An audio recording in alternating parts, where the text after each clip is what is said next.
14 अगस्त का दिन एक खास अहमियत का हामिल और हुब्बुल वतनी के जज्बे से भरपूर एक यादगार दिन है। इसी दिन बरसगीर के मुसलमानों के नहीफ़ो नज़ार लीडर कायद आज़म मोहम्मद अली जिन्ना अल्लाह ताला के फजलो करम से अपनी जहानत, फतानत, दियानत, जहन मुसलसल और अजीम कायदाना सलाहियतों के जोर पर अंग्रेजों और हिंदुओं को चारों शाने चित करके हमारे लिए अलग वतन इस्लामी जमहूरिया पाकिस्तान हासिल करने में कामयाब हुए, जब हजारों खानदानों ने अपनी जाए पैदाइश, घर बार, कारोबार सब कुछ छोड़कर एक नए वतन की तरफ हिजरत की और उन देखी सरजमीन की तरफ नई उम्मीदों के साथ चल पड़े। लाखों अफराद अपने प्यारों से बिछड़ गए, न जाने कितने बच्चे अपनी माओं से जुदा हो गए, कितनी बहनों, बेटियों, माओं को वहशियाना आबरूरेजी के बाद ज़ब्ह कर दिया गया। इस मुल्क की बुनियादों में लाखों मुसलमानों का खून शामिल है, लेकिन बदकिस्मती से आज के नौजवान ममलुकत खुदादाद पाकिस्तान के क़याम के मकासद के लिए दी जाने वाली अजीम कुर्बानियों को फरामोश कर चुके हैं। आज भी पाकिस्तान के हुसूल के लिए दी जाने वाली कुर्बानियों की याद को जिंदा रखना इंतहाई ज़रूरी है। इस मुल्क के क़याम के पीछे हज़ारों लर्ज़ा खेज़ कहानियाँ दफन हैं। इन कहानियों में एक कहानी लाहौर के इलाका गली शाहू में मुकीम राक़िम अल-हुरूफ के दादा मोहम्मद रमज़ान की है।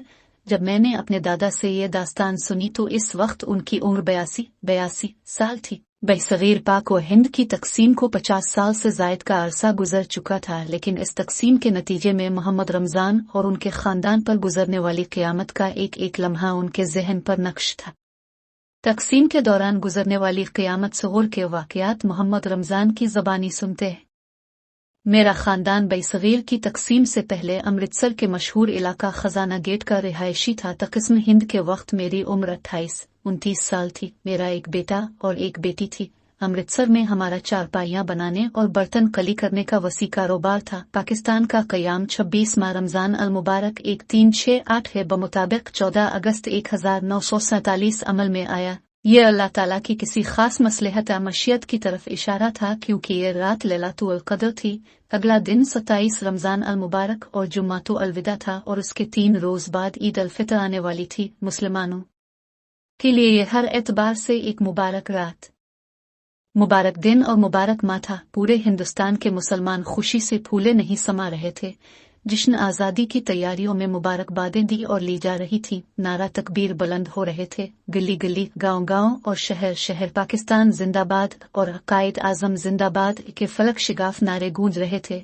दूसरी जानिब हिंदुओं और सिखों के सीने पर सांप लूट रहे थे।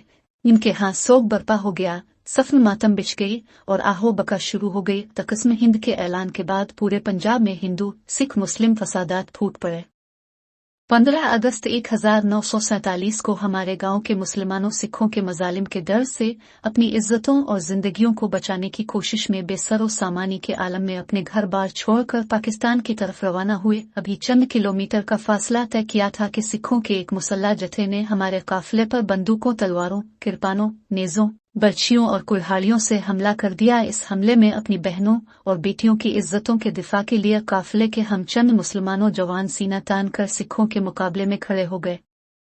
इस मौके पर हमारे कई नौजवान साथियों को शहीद कर दिया गया और काफिले के तमाम लोग टूटी हुई तस्बीह के दानों की तरह बखर गए। हर तरफ बर्बरियत का राज था। इसी जुल्म और सितम और गारतगिरी में मुझ समेत सैकड़ों अफराद अपने प्यारों से बिछड़ गए।